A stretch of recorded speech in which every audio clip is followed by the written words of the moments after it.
What's going on, people? Welcome back to Curtis Shaw TV, back with another live stream. And happy Monday, people. Hope you're well. Looking forward to a week of Arsenal being back. Although, am I looking forward to Arsenal being back? I've been incredibly relaxed over the past week with no Arsenal playing. So, yeah, I suppose it's a bit of, a good thing and a bad thing, depending on whether they win or not. Hope you're well. Apologies. It was a quiet weekend. Didn't get no watch along for United Tottenham. It was crazy busy. And yeah, I didn't even get back in time for kickoff, so it would have been pointless. But we're back this week. Lots of stuff going on. We'll be looking forward to Arsenal against Crystal Palace on Saturday. And of course, we'll be doing a watch along for that 12:30 kickoff. In terms of the introduction picture of Arteta and Salt Bay over there in Dubai, if I speak, I'm in big trouble. Big trouble, and I don't want to get in big trouble, people. Anyway, I put up the picture with a funny comment on Twitter. Half the people found it hilarious.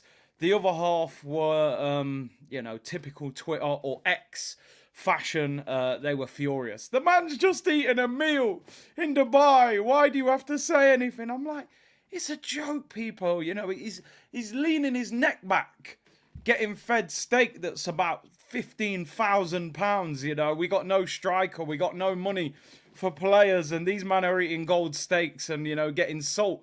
Them things there. I can't lie. You can't go Kingston and do them things. But hey, listen, each to their own. And I realise he's just eating a meal. People, calm down. But come on, when you've lost 3 games in a row, the last thing you want to do is see your manager with his head tilted back, getting fed a seal. He looked like a seal in the zoo, getting fed a fish. Like, it looked mad, people. If I speak, I'm in.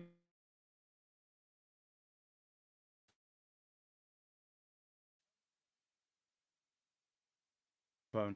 Oh, it's decided. Right, we're back. It muted me again. People were calling him Combe Bay, not Salt Bay, Combe Bay. It is what it is. But yeah, that definitely didn't help when you've lost 3 games in a row. If we were top of the league and he'd won 3 or 4 games in a row, I'd be bantering that picture, saying, you know what, man, top of the league, man's got to start eating gold steak. But when you've lost 3 games in a row, it looked like a seal at the zoo, getting his head patted and getting fed a fish. Like, I just, no, not for me. I'm sorry, I couldn't. I'm trying to hold back and be polite here. No! Stop that! Winners a league title. Don't put them pictures online. I was fuming. Oh, dear. Listen, I get it. He's got to eat. The brothers in Dubai, you're going to live good and eat good. I understand it. But keep it quiet, man. I don't want to see Salt Bay. Yeah, let's leave it. He should have at least said pause on the picture, but let's not speak on it. You would do the same. Nah, not me, bro. Yo, you can bring the steak, you can slice it, you can, drip the salt on it. You ain't feeding it me, bro. We gotta draw the line somewhere. But hey, let me not say too much before I get suspended 6 months. Anyway, let's concentrate on what matters, people. Football, Manchester City at the weekend. Yeah, apologies for the seal sound, people. It did. That's all that was in my head. The other night I was watching something and David Attenborough came on after. I watched a few minutes. David Attenborough, how he talks, he's like, the polar bear seeks through the snow. It was like that, Arteta goes into the restaurant while Salt Bay lowers the steak into it. No, it wasn't right for me. But hey, brothers, each to their own. But yeah, Man City anyway, people. Speaking of animals, man, the sharks are swimming again, people. Jaws. I used to watch Jaws, man. You see that fin poking out of the water and some little innocent person's just swimming around. Hey, look at me. You're like, what the hell are you doing, bro? The shark's there. Dun, dun, dun, dun, dun, dun, dun, dun. Kevin De Bruyne, the ginger genius. I'm not talking about Sean Dyche. I'm the real ginger genius, but Kevin De Bruyne, fair play to him. What a player. He came back, new hairstyle, hair combed to the side and all sorts. Comes off the bench, wins them the game, and you're just sitting there going, Havertz attacking midfield. Zinchenko at left back. Jesus, I'm a striker, but scoring goals is not my strong point. Eddie and Ketty are coming off the bench. You're looking at De Bruyne and you're just like, they're a cheat code. They're a cheat code, man. Like, it's horrible. Listen, we have got to keep the hope and the faith, but it just looked ominous to me. I can't lie. Haaland's still out. Once Haaland and De Bruyne reconnect at the start of February, once they're both fit and available, it just feels ominous. But hey, it is what it is, people. Trust the process. Phase 4,275. And, we've got our snot-flicking creative midfielder who some people on Twitter actually last season were saying was better than Kevin De Bruyne. But, if I speak on that, I'll be in even more trouble. One's wiping snot in his hair. The other one, we'll leave that one alone anyway. But it just feels like... And I have this debate a lot, People have messaged me on some of these streams where I've been openly critical of the club. And people have said, yeah, but, we're only a few points off the top, 5 points off the top, 3 points behind Man City. The problem for me, Man City have just had an incredibly slow start to the season by their incredible standards. People were actually saying a mini crisis. I remember turning on radio stations and they were saying, oh, maybe Pep's not the guy anymore. That's how crazy it was going. And I'm like, they've had a mini crisis, yet we're 3 points behind them. De Bruyne, their best player, has been out for half a season and Haaland's been injured for the past 4 weeks and apparently isn't back till February. Yet we're behind them. And yet we're behind Aston Villa, who they've got the manager that we sacked. And Liverpool are in there as well, 5 points clear at the top. So you think there's too much traffic in front of us to get past them. That's what it feels like. You've got to take advantage of what Man City did or didn't do at the start of the season. And, but it is what it is. And then you think to yourself, okay, calm down. Only 5 points at the top. January's here to sort out a few teething problems. It's like having a problem with your car, take it to the garage, sort it out, come out flying. But not Arsenal. Arsenal don't like January. They don't like doing business in January. What I'm trying to cling to, and this is all we got. I don't want to take away hope and belief. I want Arsenal fans to still have some hope, at least. We're going to go back to the Arsene Wenger days. It's, he's like a new signing. That's all we've got right now. Because I'm going to be honest. It's the 15th of January. I'll do a show probably nearly every day talking about transfers. But deep down, I'm going to keep it 100. We're not really doing any business in this month. At the most, we'll get some average player on loan in defence. We ain't signing no one of any significant amount of money in this window. We haven't sold anyone to bring money in. We ain't doing nothing this month. Dry January they're doing, people. Nothing ain't happening with Arsenal. So then you think all you can cling to is maybe Partey comes back into the team and really helps the level in midfield next to Declan Rice, and then maybe Timber comes back at some stage during the season. And that's all we've really got at this stage, to be honest. We need the Odegaards and them guys to kick into form, and hopefully this break brings them back refreshed. We've obviously got Palace at the weekend, and if we can beat them, we've got Forest the week after. So anyway, I've waffled on for nearly 10 minutes. Tony said, Big C, that is the definition of a laid-back job, brother. Man's literally... Hey, let's leave it. Big up Tony in the chat.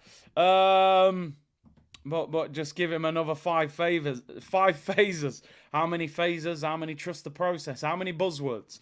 Anyway, let's get into the show anyway. And let's see what is going on with Arsenal. We got to continue to move forward and try and do something. Crystal Palace this week, not in great form. At home, 12:30 kickoff. I always say winning football matches fixes your problems in football. When Arsenal lose a game and then lose multiple games, I get so annoyed with the club. I don't want no merch. I don't want to hear nothing. And I certainly don't want to see pictures of you being fed steak in Dubai. It is good banter, but it's just not the right time. Is there ever a right time for that, actually? But anyway, Arsenal have to win this week. I mean, Arsenal fly back from Dubai tomorrow. They're warm weather training. They're all smiles, people. They're loving life in Dubai. What a trip. Salt Bay's feeding them. They're in the sun. They're getting a tan. They're putting up clips of Reece Nelson chipping the goalkeeper. You know, looking like Rivaldo in training. Looks more like Ronald McDonald on the football pitch in the Premier League. But in training, he's unbelievable. He's chipping the goalkeeper. It looks like a world beater.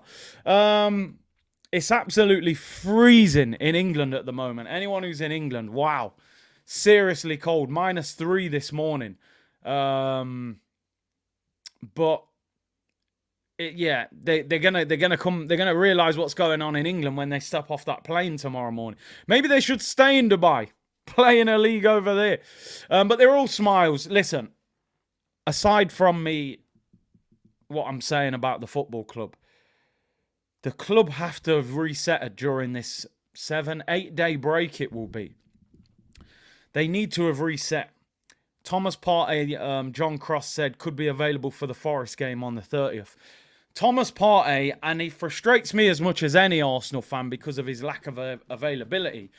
But if you get Thomas Partey in this team for now to the end of the season, and I hate doing the Arsene Wenger thing, but it is like a new signing. It really is. You've got a different midfield if you've got Partey, Rice, and then an informed Odegaard in front of them, And I know we don't like to, because I think, to be honest, a lot of the fan base have given up on Thomas Partey because of his lack of availability. And like you said, the last time he was actually in the Arsenal team, Brother was playing at right back. So it don't really matter where, if he's in the team, if you're playing him at right back, you're not getting the best out of him anyway. It's an intriguing situation, but if you can get Partey back, get him for half the season, and then potentially get Timber back for maybe March, they're saying he could possibly be available from them, then, those two would genuinely be like new signings. But, it's keeping Thomas Partey fit is a very difficult one to do. And it's something we may have to look at obviously in the summer and bring somebody in on a more permanent basis. Fitz said the Chuckle brothers are doing niche this window. The talk of players in the summer is there to give Arteta yet another season. Arsenal are pathetic. There goes Fitz. Big him up. We did similar last season. And listen, not everybody will agree with my outlook on Arsenal. And that's why I've said, I always say it, other channels are available. This channel ain't for everyone. For those of you who tune in every day, I appreciate your support. I really do. Big up everyone on YouTube and on Twitch. But last January, what did Arsenal do? They said, we want Caicedo. They didn't get Caicedo. They wanted Mudryk. They didn't get Mudryk. They ended up with Trossard and Jorginho and Kivior, right? What was the first thing Arsenal did at the end of January? Started putting out stories about players they were going to sign in the summer. Now, this one actually landed. They said, we're going to get Declan Rice. And we did get Declan Rice. But I've always said, as Arsenal fans, we shouldn't always have to hear about next season. Next time. Next season, we're going to go big. This summer, we're going to get the war chest out. Next year, we're going to... No. What about now? What about now? Why can't we do it now? What's the problem? Why don't you want to win now? Eckhart Tolle, read the book, The Power of Now. Live in the moment. Why we always got to hear about what we're going to do next season? We ain't interested in that, people. We've waited 20 years for the title. Some of you may be at an age you've never even seen Arsenal win the Premier League. Why do we always have to wait until next season? Why does he need another season? Why does he need another 200 million? I tell you what, sell players for decent value. Right? Don't sell Leno for 3 million. Don't sell Guendouzi for 9 million. Don't give away Aubameyang, then high-five each other, pretending you did something good.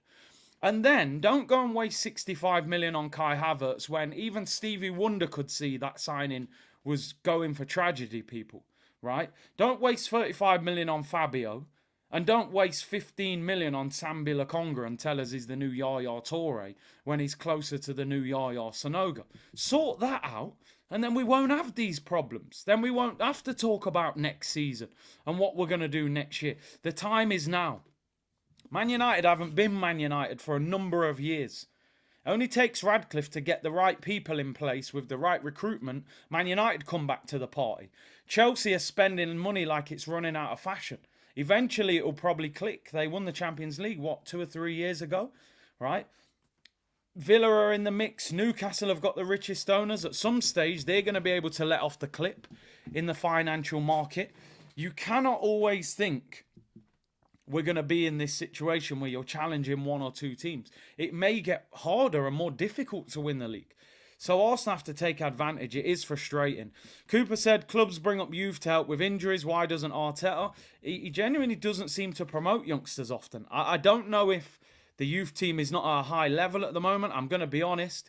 I don't particularly watch the under-23s and under-21s at Arsenal. So some of you guys may know more than me, but we've seen the likes of Rule Walters on the bench, young defender. You know, he hasn't given him a chance. There are a number of young players there. Waneri, turned down Chelsea and Man City. He doesn't really get a kick. So I don't know. Being an Arsenal fan while having friends who support Chelsea and Liverpool is pain, yeah, especially when they're winning trophies. Spartacus said, facts, Big C, the club are not ready to be serious. Big C, there are rumours Bruno might be for sale. I think Arsenal might suit him. You're talking Newcastle Bruno, right? I saw that, but apparently they want close to 100 million for him. I like him. I don't think he's worth that. An interesting story, actually, before we really get into the Arsenal story. And this is just a bit of a... I'm just putting this out there to see what you think. Very difficult market. As we can see, Arsenal are skint. Let's keep it 100. Arsenal are skint. They don't have no money, right? We're in the sales section at TK Maxx looking for bargains. We're wearing clothes that don't fit us just because they look good. They're 2 sizes too big. We ain't got no money, and we do need some players. This was tweeted earlier by Fabrizio, and I want to know your thoughts on this one. Fabrizio Romano saying, Renato Sanches, remember him? Once rated one of the best young midfielders in world football when he was at Benfica. Now, he's been on loan at Roma with Jose Mourinho. And Mourinho has basically said to PSG, you can take him back. Them two are not seeing eye to eye, system, whatever. PSG have said, we will recall him if another club is willing to take him on loan because they don't want his wages on their system. So I want to know what you guys think. I mean, it's crazy. He's had very much had ups and downs in his career. Came up at Benfica, you're thinking world beater. Then he goes Bayern Munich, doesn't quite make it, which is sometimes understandable. They don't always make it. He ended up at Swansea on loan and stuff. It was a nightmare. Then he goes to Lille, really tears it up in the French league. And I'm like, yo, he's back. I was talking about, Arsenal could maybe get him from Lille. Then he goes to PSG, which you're thinking, don't know about that. Ends up on loan at Roma, and it's not happening for him. Now, I don't know what sort of level he's at anymore. To be honest, he was at Lille a couple years ago, and he was really, really good. But people saying he's injury prone in the comments. He's 26 years of age. He's only played 5 games this season for Roma. I don't know whether that is because of injury or not. 5 games, 1 goal, only 3 starts in the league. It really hasn't happened for him. PSG last year, 23 games, 2 goals, only 13 starts. So he's had a terrible 18 months since leaving Lille in the summer of 2022. What do you guys think? Most of you saying no. KS said rather recall Sambi. If he can't do it in Italy, I doubt he will manage England, said OJ. Renato on pay-as-you-play would work. At Lille, he looked good, says Project. Journeyman, says Scott. He has some beast games. I mean, remember, beggars can't be choosers. We're out here begging right now, people. Would you rather sign no one or Renato? His injury record is terrible. It really is, man. And a lot of muscular injuries. I couldn't believe he was 26. He actually once won the Golden Boy Award as well. So he was genuinely rated as one of the best young players in world football. I'm not going to harp on about it for too long because we're not actually linked with him. I just thought it was interesting. PSG willing to loan him out until the end of the season, apparently with an option to buy. So we could literally keep him for 6 months and send him back. Mourinho subbed him on and subbed him off in the same half. Savage. We know Jose don't mess about. And I know, listen, I can see in the comments, Martin saying, Curtis, stop with signing nobody. I'm trying to do some work here for Edu. He probably is better than Kai Havertz as well. I'm not even joking. But yeah, it is what it is. I don't think it will happen, but he's available on loan. And the loan market seems to be where we're living and looking at the moment, people. So let me know in the comments what you think about that one. Let's move on. Let's talk about some transfer stories that we are being linked with. I have so little enthusiasm when I even talk about these stories because I don't have the belief that these things are going to get done. Arsenal once again being linked to Amadou Onana. Now, I don't know if anybody has seen the stories that have come out yesterday. Everton and Nottingham Forest, Forest, my hometown club, of course, they are in big trouble. They're being done again. Profit and sustainability problems at Everton and Forest could find them both in more deep water, as they could be fined or even deducted points after failing to match the required finances, which it's basically different to financial fair play. Financial fair play is something that UEFA have in place. Profit and sustainability, obviously, you know, those things have to add up. You can't be way off. Everton have been way off, which is why they lost 10 points. They've been found guilty again, and they are in big trouble. You know, they could potentially lose more points. And you know, that again has opened the door possibly to Everton having to sell. Now, where I'm at with this, I think Everton would sell Onana. And I'm going to be honest, by the way. I watched a bit of Onana yesterday, only a little bit, against Aston Villa. And whilst I think he's an absolute tank of a player, 6'4", 6'5", covers a lot of ground. And I've always said, you know, the DMX crowd, breathing down your neck. Whilst I do think he's a beast, on the ball, it's not a pretty picture.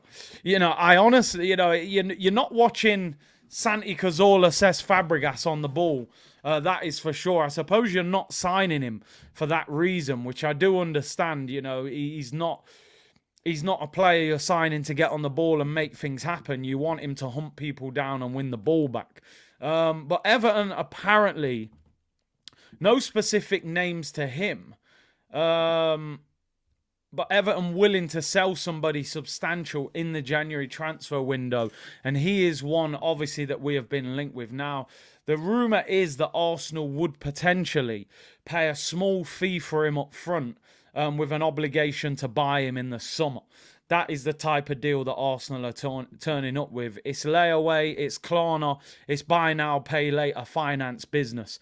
I don't know how much that situation actually helps Everton. I think they need cold, hard cash, money up front. I'm not sure a Klarna deal is really going to help them. Obviously, Calvert-Lewin's another one people are talking about.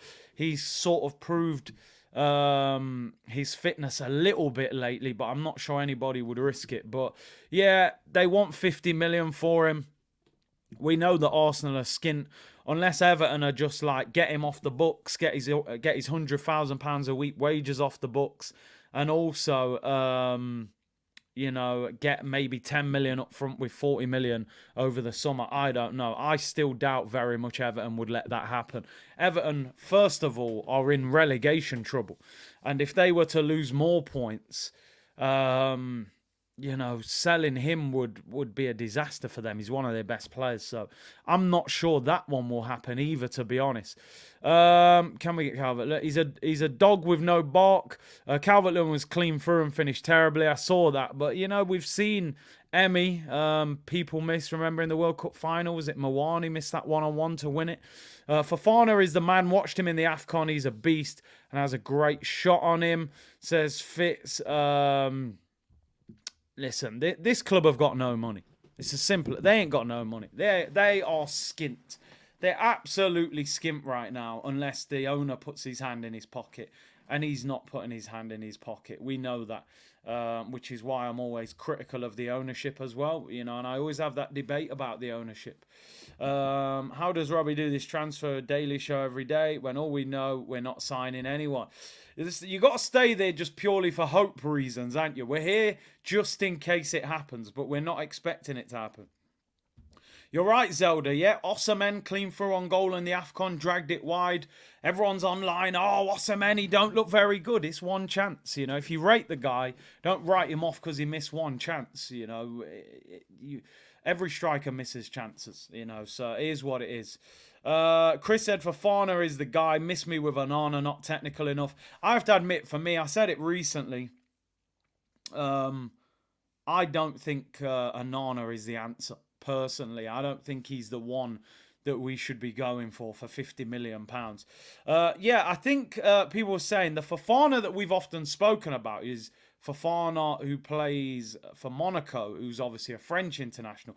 I think the other Fofana who is playing in AFCON, I believe could be, I think that, is that Seko Fofana, who plays for Al Nassr. He is actually a good player, did well in France, but he's cashed out. He's gone to Al Nassr with Ronaldo. He's on massive wages, so you probably wouldn't be able to get him. Jesse Lingard on a free, yeah, we don't want him. But yeah, Bruno Gomes as well being linked with a move. Newcastle in financial difficulty as well. I'm not going to speak about that for too long. I think they said they want 90 plus million. To get him out of there, and we ain't even got £9.20, never mind 92. John, he said he's not allowed to put his hand in his pocket. I don't know. I think we spoke about this the other day. I don't know if he was in this stream.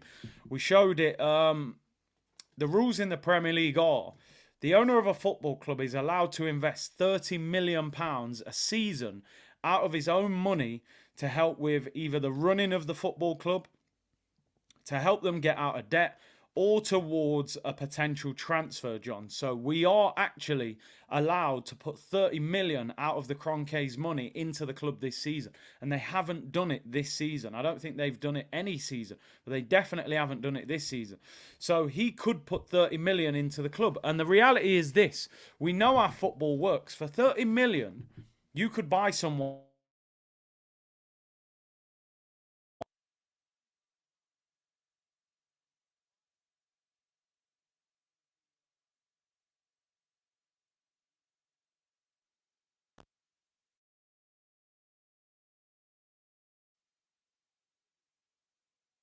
Every now and then, StreamYard just mutes me for some reason.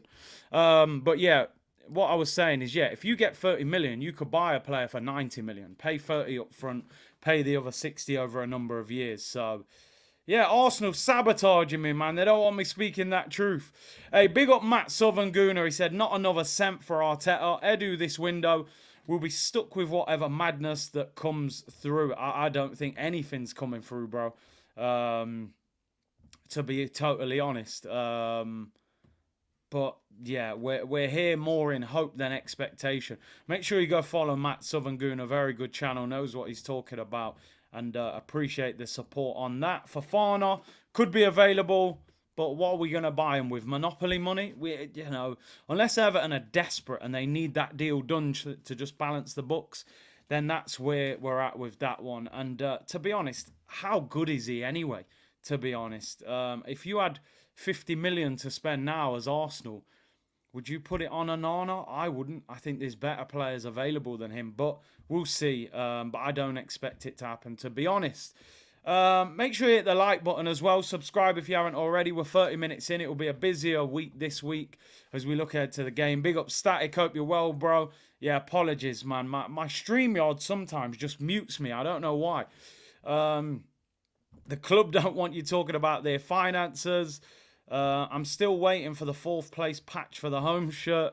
Remember what Wenger said? Finishing top 4 is winning a trophy. The Kroenkes, I think they bought into that.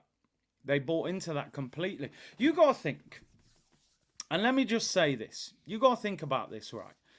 If you are the Kroenkes don't really care about Arsenal. The Kroenkes are not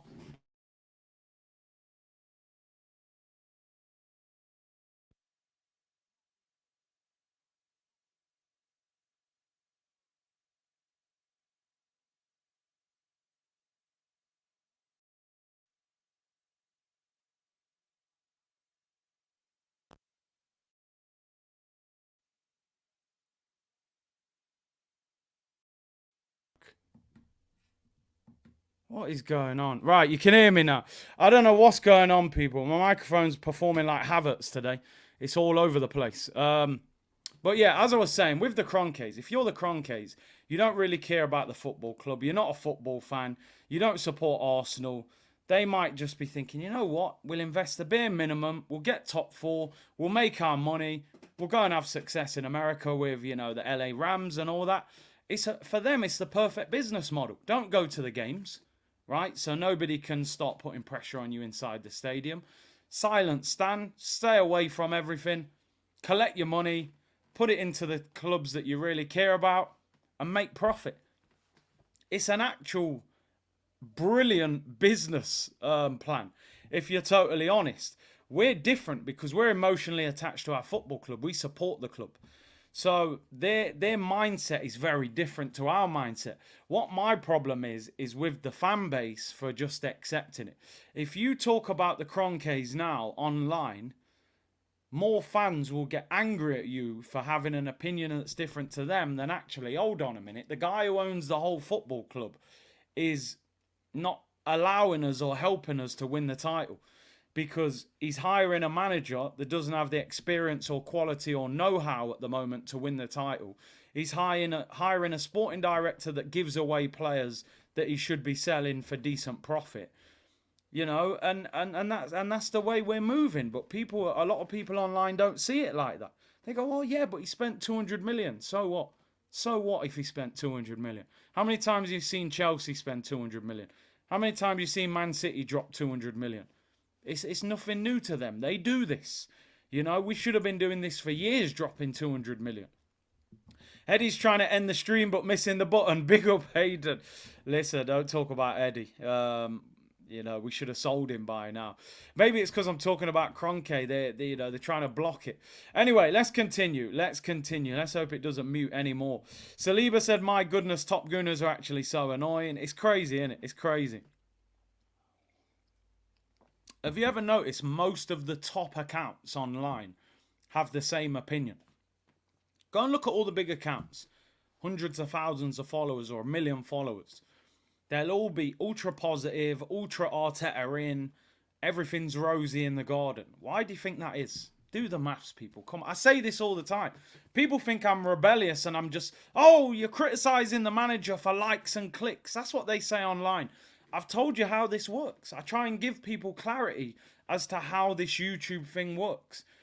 Criticising the club makes life more difficult for you in the YouTube space than it does by being ultra positive. If you were setting up an account now, I would tell you as my advice, be ultra positive about the manager, right? So nobody will criticise you really. Be ultra positive about the club because potentially you will get more sponsorship deals. The club will work with you. You got a better chance of TV appearances. Your following will grow quicker because these other big accounts will start working with you. That's the way it goes, people. I'm actually making things more difficult for myself in the YouTube space. And every content creator wants more subscribers, wants more views, wants better sponsorship deals. I mean, by me saying I don't really think the owners are running the club right, I don't think this manager's good enough to win the league, I don't think Edu's doing his job well enough, that actually compromises my own channel. But people say, oh, you're criticising the manager for likes. It don't make sense. If anything, I'm putting myself in a position where Arsenal will probably never work with me because I'm criticising them on a public platform. Not disrespectfully, we're speaking facts. Some sponsors won't sponsor the channel because they'll go, well, we work with Arsenal, he criticises Arsenal, so it doesn't make sense for us to sponsor him. And then also on top of that, if I potentially, okay, I've been on Sky Sports before, but, there might be companies out there that could say, well, we could have him on for a TV appearance, but he's critical of the club and these guys want an interview with Arteta next week. So they're not going to bring me on their TV channel to say, I don't think Arteta's good enough. Do the maths, people. This is what I always tell people. I'm very open and honest. And I try and give people clarity about how this YouTube space works and how, I have to speak my truth. And I realise there are people out there that think Arteta is a good manager. And there are people out there that don't think Arteta is that good. I don't think Arteta will ever win the Premier League or the Champions League at Arsenal under this ownership. I don't. I think he's a good coach at times. I think he's got some good ideas. He came from Pep. Of course he is. He sees the game in the right way. But it's about more than being a good coach to win the Premier League. Is he going to outdo Pep? Not a chance for me. Is he going to outdo Jurgen Klopp? Not a chance. I don't see how he does. You know, at the end of the day, the Kroenkes have got him there because they believe he's a good coach who can improve. But they also know, listen, there's plenty of good people on AFTV. Obviously, there are some guys out there who cap. And big up my boy Wax as well, man. Big him up. He's a real one. But I just try and tell people how this thing works, people. You know, I tell this thing. I've actually spoken to people before, right? Ex-players, and said, do you want to come on the channel? And man have gone, yeah, I would, you know, but, you know, man are saying, yo, you've criticised the club, I can't come on because it compromises them and they want to work with the club. And it's the same in the YouTube space. Same in the YouTube space. Big up the club, sing and dance about the club.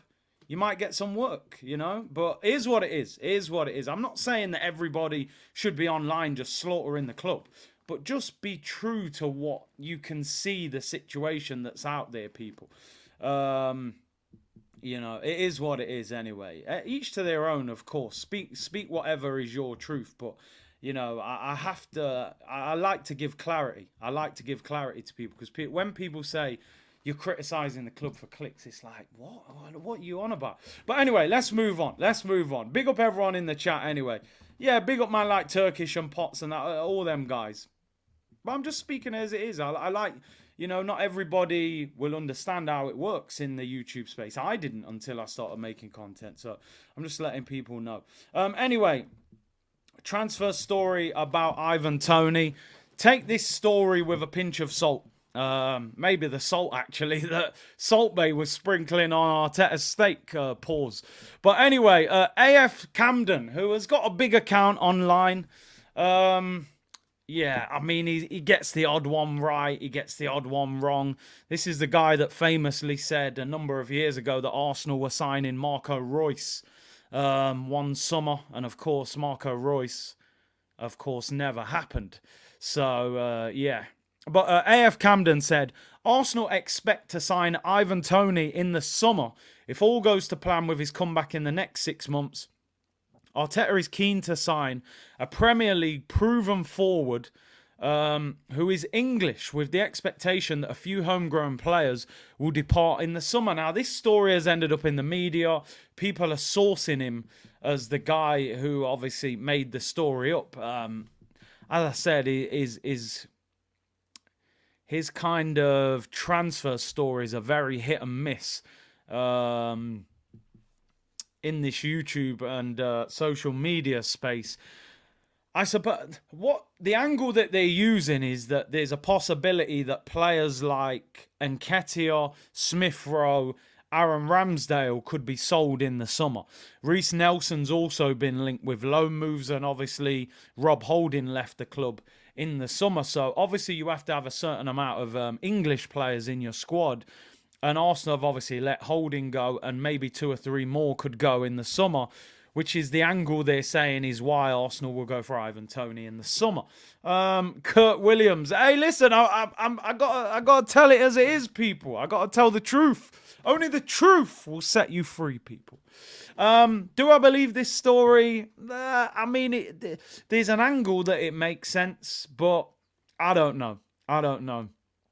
Something just tells me that Ivan Toney, with his personality, his ego, the fact that he's just been banned for 6 months for a betting scandal, he's very outspoken, he's got a lot of belief in his own ability. Is that the kind of player Arteta goes for? That looks like the kind of player that Arteta runs away from, to me, personally. And I could be totally wrong. I could be wrong. But he just doesn't seem like that kind of player. I don't know. I don't know with Arteta. And also, would he go for him when he turns 28 before the end of the season?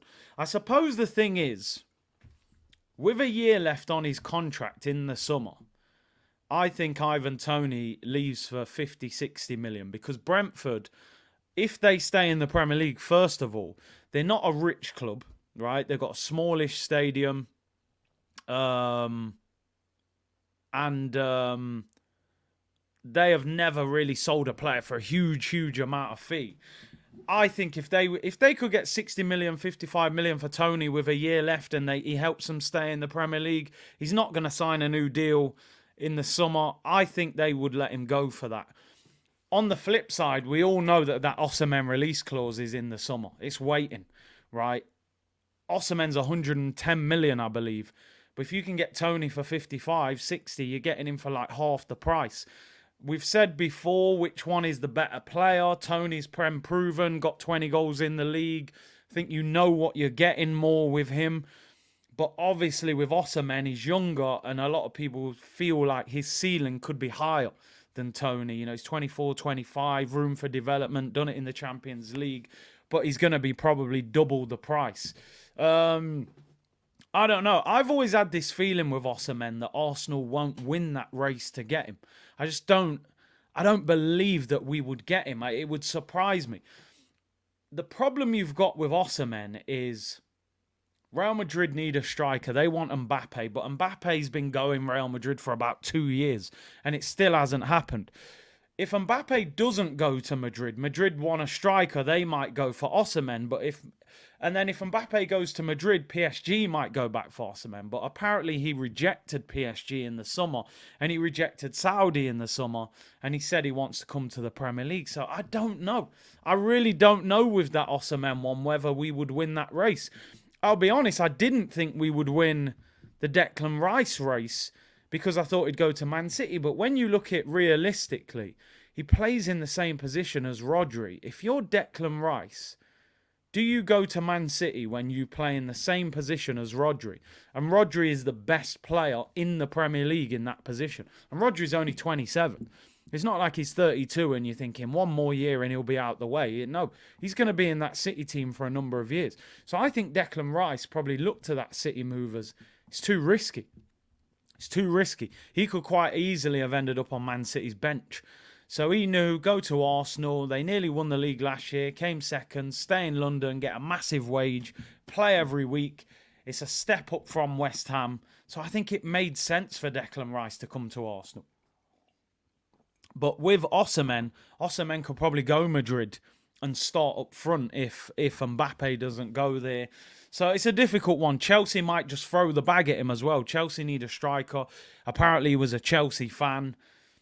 It's a difficult one. It really is. Chris said expectation Osimhen, realistically Solanke. It better not be Solanke, although he's scoring more goals than our strikers. Mr. Cool Bus Driver, make yourself available, Curtis. I'll give Edu an offer he can't refuse. Big up you, bro. Make sure you're on the member stream this week. I'm going to try and maybe Wednesday we'll do the members stream. We'll definitely get it done before the weekend, that's for sure. Madrid will go for Haaland, if no Ninja Turtle. I think it's very difficult to get Haaland out of Man City, but, you know, maybe at some stage. Aiden said Prem proven who is English. I don't know. Seems like an excuse not to go for Osimhen in the summer. What Arsenal have got to do is do their due diligence from now. They've got to speak to his agent, right? And they've got to find out what's the situation with Toney, what's the situation with Osimhen. I don't know if anybody saw, but I think it was last week. Somebody said something along the lines of Osimhen, you need to sign for Chelsea. Osimhen replied with the praying emoji to that tweet. Now, I know it doesn't mean that much. We've seen, you know, Mudryk putting up a picture watching Arsenal play. But Osimhen clearly has this connection to Chelsea. Whether he really was a Chelsea fan or whether he just wants to go and get a real big bag of money, which Chelsea will give him. He is doing, you know, he's twerking a little bit out there for Chelsea, which you don't like to see, you know. Where I think if we went for Ivan Toney, we would get him. I think he signs for Arsenal, where I think if we go for Osimhen, there's still a lot of risk. If they believe they can get Osimhen and they've got the money and he's younger and things like that, then by all means. But I have concerns. And my concern is They leave Toney, they go for Osimhen, they miss Osimhen, Toney goes somewhere else, and you end up with none of them. You know, that's the problem for me with Arsenal. At least get one of them. Curtis, the only thing big about Arsenal are the YouTubers. Curtis, your transfer price must be 200 million. Hey, big up, bro. Psychology said Toney is not better than Osimhen. Listen, fair enough. I think there's a gamble attached to every signing in football, but this isn't like signing, an absolute world beater. With Toney, you could say plus point, scored 20 goals in the Prem for a team that aren't that good. So you would expect him to do even better at Arsenal. He's physical, he knows the league, he holds the ball up, he can score headers, he takes penalties, that's the plus point. The negatives, you would say, nearly 28, never played in the Champions League, no real international pedigree for England, so you don't know how he makes that step up to the higher level. That's the risk. With Osimhen, you would say Champions League goals in Serie A, younger as well, ceiling feels higher. The risk would be he's only done it in Italy, where Lukaku has ripped up Italy. Man like, Tammy Abraham has ripped up Italy. The giraffe version of Eddie Nketiah, as I call him. So there is risk, 110 million. How good is Osimhen is always my question. When I watch Osimhen, and I've watched him a fair bit, he's one of these players. This is my description of him. I could be totally wrong, and I hope I'm not. When I watch Osimhen play, I think he doesn't strike me as a great footballer. I don't watch him and think, what a player. I've never really watched Osimhen and thought, wow, what a player this guy is. But what I do when I watch him, I think he always seems to find a way of scoring. He scores nearly every time I watch him. I don't think he's technically an unbelievable player, but he's a problem, But there is, you do wonder how he translates that into the Premier League in a faster league. And he has had injury problems. He has got not a great injury record. So, yeah, listen, if we sign Osimhen, I'll be celebrating, but I do have concerns about him a little bit. I don't know how good he truly is, if I'm being honest, which is why I've always said get Toney for half the price, because I think we know what we're getting. But it is what it is. Isaac is a proper striker. I like him. He's definitely a good player. Osimhen is not a great player, said John Bamford. Curtis, I agree. I don't think he would make sense for Arsenal in the Premier League. Franklin said, like Haaland, nobody would say he's a great footballer, but his scoring is mad. That's a good point. You don't watch Haaland really and get wowed, but he bags all the time. So I think Osimhen's one of them players the big clubs will take a risk on him because the striker market is so weak. And his reputation is so big, and he's a good age as well, 24, 25, big reputation. It would be interesting. But when people ask me about Osimhen, I don't feel I can truly say how good I think he is, because when I watch him, I just don't really know if he's a world-class striker or not. And I'm not saying Toney is either, but I just feel like it's a lot less risk getting Toney. If you get Toney for 55 million, but it is what it is. We'll see. We'll end up with one of them, hopefully, but it's Arsenal, so we might end up with Solanke for 50 million instead. Young Gunner said the club should sign you on a one-year deal. Clinical, but you'd mash up the dressing room and fall out with Mikel. What's your release clause? Listen, just give me some petrol fare. I'll be there, people. Would I fall out with Mikel? We all listen, in football is fickle. You don't have to like the manager. As a player, everybody in the comments, right, no matter what level you've played football at, we don't mind the manager when he picks us in the starting 11. I've played for managers that I don't particularly get on with. You put me in that starting 11 every Saturday, fine by me, mate. As long as you're not asking me to do something stupid like, play it right back or something. You put me in the right, you're up front or attacking midfield. You're on the pitch. That manager's cool with me. You could be a great manager. You play for Pep and Pep doesn't put you in the team. You're going to think Pep's a bold fraud. You know what I mean? It doesn't matter. You get picked in the team, the manager's cool. But it is what it is. Yeah, I'm quite good in the dressing room. I can't lie. I've always felt I was a good character in the dressing room. Osimhen had 14 different injuries in 7 years. He's a great header, but a lot of the goals he gets running in behind defenders, he won't get that in the Prem. Yeah, that's right, that is right. I always used to say that about the Bundesliga with Timo Werner. I remember when he was being linked with the Prem the first time, I said, all this guy's goals are one-on-ones. You don't get many one-on-ones in the Premier League because you play against any team in the bottom half, they'll defend on the edge of the penalty area. You'll get no space. So, yeah, that's a great point. Juice WRLD said, y'all disrespecting Solanke. He's one of the best strikers in the Prem. I mean, if he's one of the best strikers in the Prem, that probably says more about the level of strikers in the Prem. Solanke's had one good season, really, and that's the one he's currently in. Solanke should not be anywhere near the top of our list based off a good 6 months at Bournemouth. I mean, looking at the Prem, if you're looking at strikers, Haaland obviously is the best. And then when you start going, listen, the striker market's weak. Look at Liverpool, Núñez, Gakpo, good players, haven't fulfilled their potential yet. Jackson at Chelsea, I don't rate him. Jesus at Arsenal, don't really rate him as a goal scorer. I think he's a good player. Tottenham don't really have a striker at the moment. They're playing Richarlison up front, who I don't rate. And then Villa, Watkins, he's all right. The striker market is poor in the Premier League. Outside of Haaland, no one's got a top quality striker. It's horrific. Maria said Santiago Jimenez from... I thought you were saying Santiago Núñez from Goal. Newcastle. Santiago! Would be great this January. Could become a great option as a second striker in the summer if we go. But yeah, listen, again, I'll be honest with you. I've watched his highlights. I haven't seen enough of him. I know he's doing well at the moment over there in the Dutch league.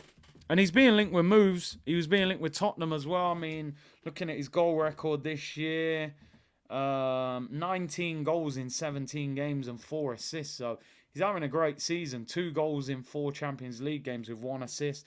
22 years of age. I mean, the numbers don't lie. 15 goals last year.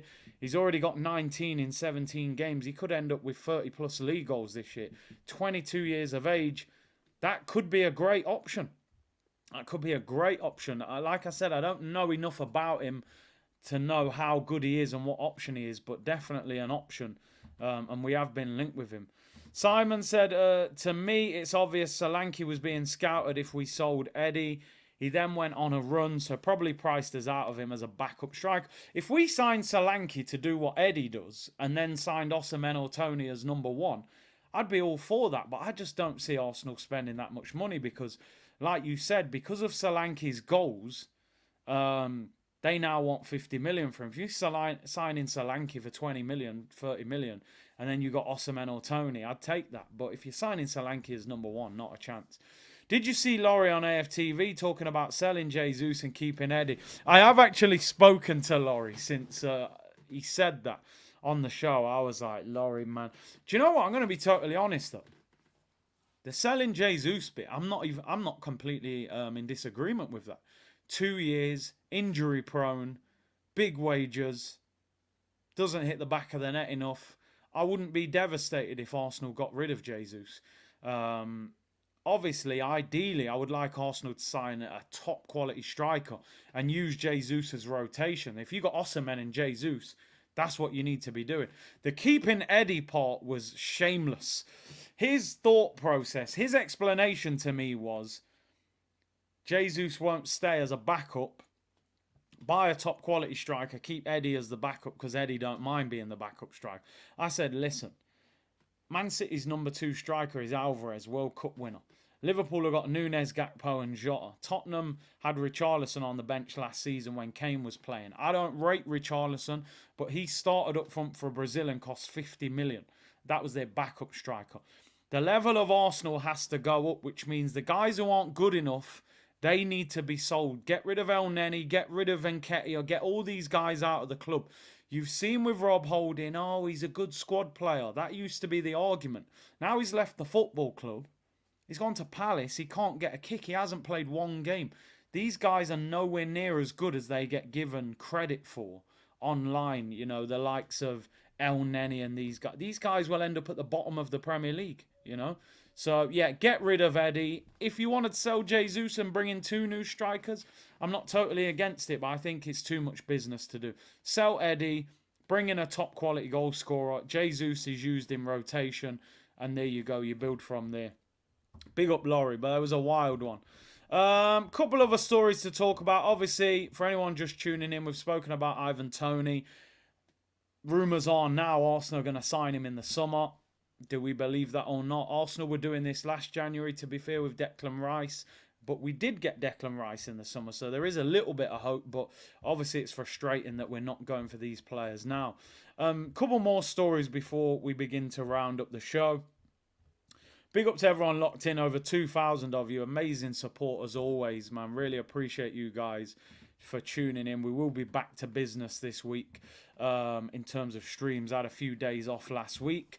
Fabrizio, once again, running with the Zubimendi story. He loves this one, Fabrizio.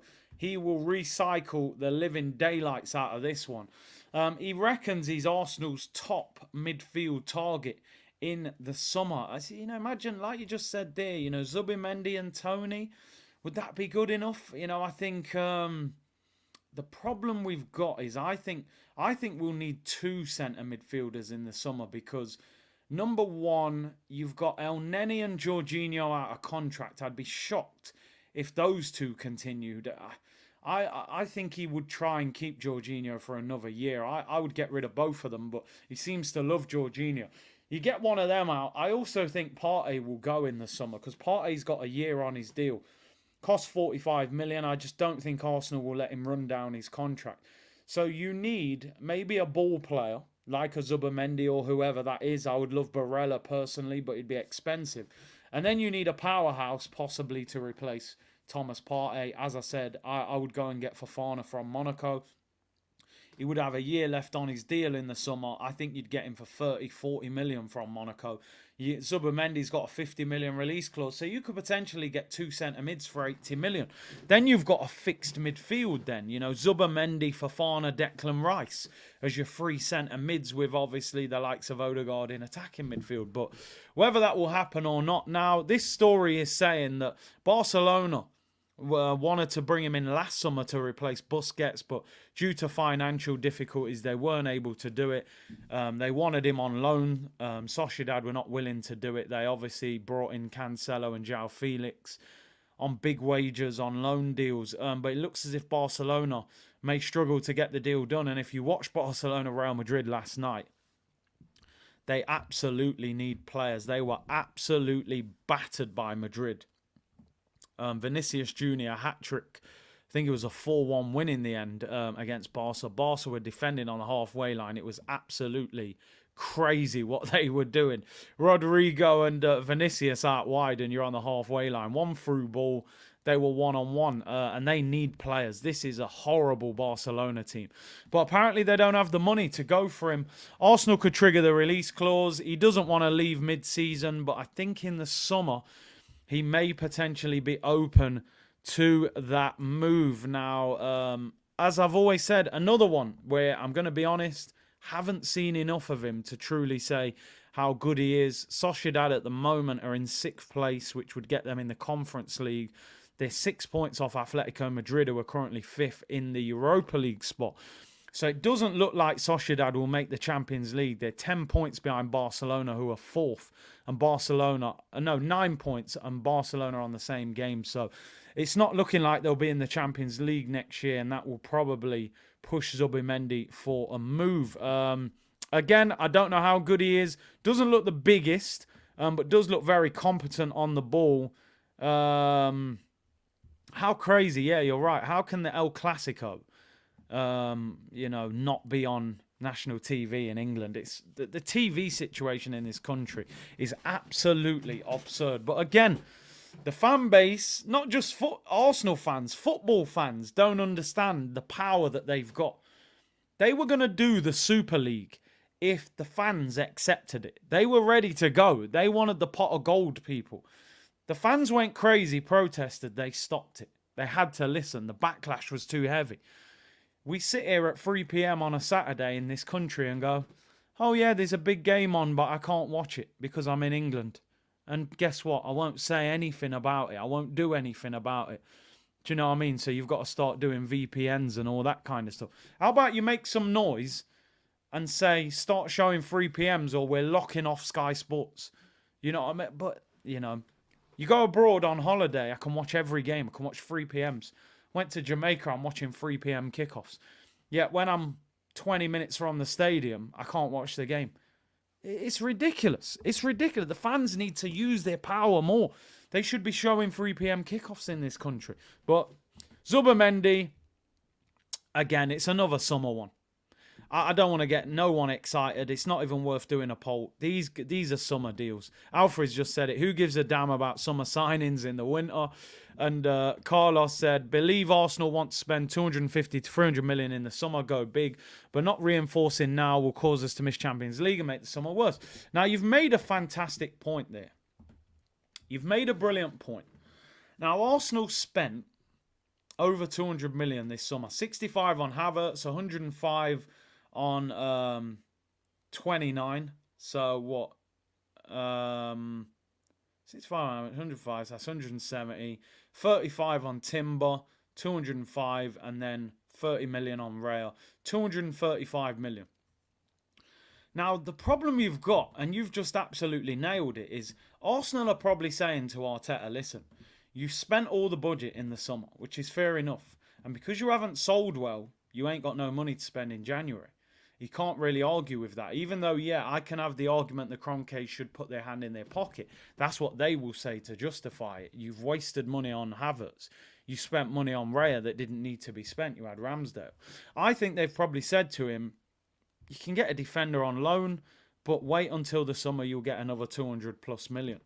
The problem you've got, and you've absolutely nailed it there, there's no guarantee that Arsenal, listen, forget the title race. There's no guarantee we even get top 4 at the moment. I know a lot of you will say that's an exaggeration, we'll get top 4, but we're now in a top 4 race. Tottenham's draw yesterday has put them level on points with Arsenal. We're ahead on goal difference. We're 4th, they're 5th. There's no guarantee. There's 5 teams going to battle for 4 places. Liverpool, City, Villa, Arsenal, Tottenham. Now, yeah, we all kind of think that Man City will probably win the league. Potentially Liverpool will challenge. We'll try and get in the race, but we ain't going to win it. Villa, we've all expected to fade, but they're still there. They're above us. Until they're not there, they're there. And Tottenham are ticking over. Listen, I watched most of that Man United-Tottenham game. Tottenham were far better than Man United yesterday. They were the far better team with no Son, no Sarr, no Basuma, no Maddison. So what does that say about Man United? What does that say about this Tottenham team? Listen, I can't stand Tottenham, but they're dangerous. I don't think they will finish above us. But what I'm saying is if we don't get our act together, we're gonna undo all the work that we've done over the last year or two and end up back where we were 2 years ago. So, you know, he's got to make sure that he gets Champions League football, and even that shouldn't be celebrated, you know. But they're gonna keep him for another year. You know my thoughts on the manager. I'd be looking elsewhere, personally. Tom said Liverpool will slump just like City and Arsenal did. Let's see. Top 5 qualifies you for the Champions League. It could do if we get enough coefficient points.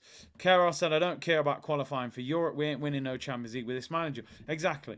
You know, it's like going, you know, what's the point going into a competition that we don't actually have the ability to win? You know, it just gets you money, and then if you waste the money on Havertz, it's no good for you. The final story. It is silly season, as I keep saying, people. And again, this story doesn't actually involve Arsenal. It's just, I'm just sort of putting it out there to the community. There's a story out today. Chelsea are considering a move for either Roberto Firmino or Karim Benzema until the end of the season, until they can go for a bigger, more permanent striker in the summer. We spoke about Benzema the other day. Benzema has not reported for a winter training camp that his team Al Ittihad, he hasn't reported for the last 3 days. He was given time off to deal with personal problems and then has not returned on time. Big body Benzi on loan till the summer. I would do it every single day of the week. I'm telling you, I would do it.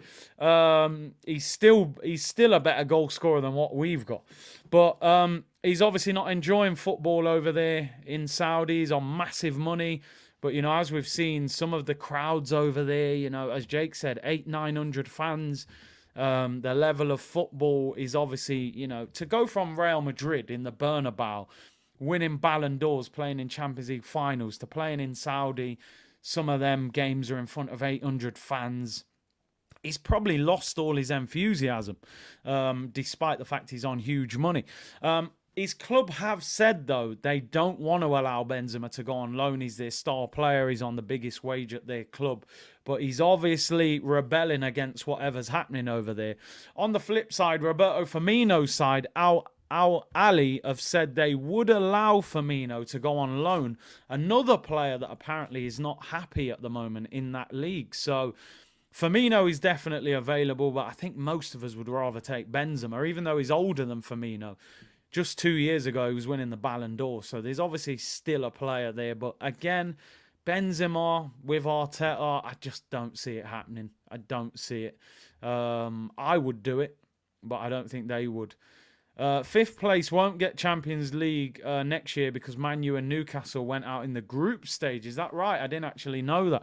I thought it said if one of the English clubs won the Champions League or the Europa League or the Conference League that they would get in, but I'm not sure. Don't quote me. And Carlos said Man U and Newcastle lost in the group ruins coefficient. So maybe you guys are spot on with that. So maybe fifth will not get you Champions League football. Listen, you talk about Benzema and Arsenal, you think you've gone back in time. Jan and Villa, Draxler, you know, Gonzalo Higuain, 2015 transfer business. But it is what it is, and we are where we are, people. That is everything for today. Thank you very much for tuning in. It's been a great show. We obviously started the show with the picture of Arteta. We're only joking, but, you know, we had to talk about it. I haven't done a stream since that picture was up. I'll be back tomorrow at 2 p.m. I'm on a couple of other shows this week. I think I'm on Dan Potter's channel on Thursday with Troop, so look out for that. And I may be going on Waxer's channel on Friday with Terry Flewers on there. I'm hoping to get Kevin Campbell on the show this week as well. And I'm going to try and get one or two other collabs because it is a quiet week until we get to the game. And we will do a member stream Wednesday or Thursday as well, so look out for that.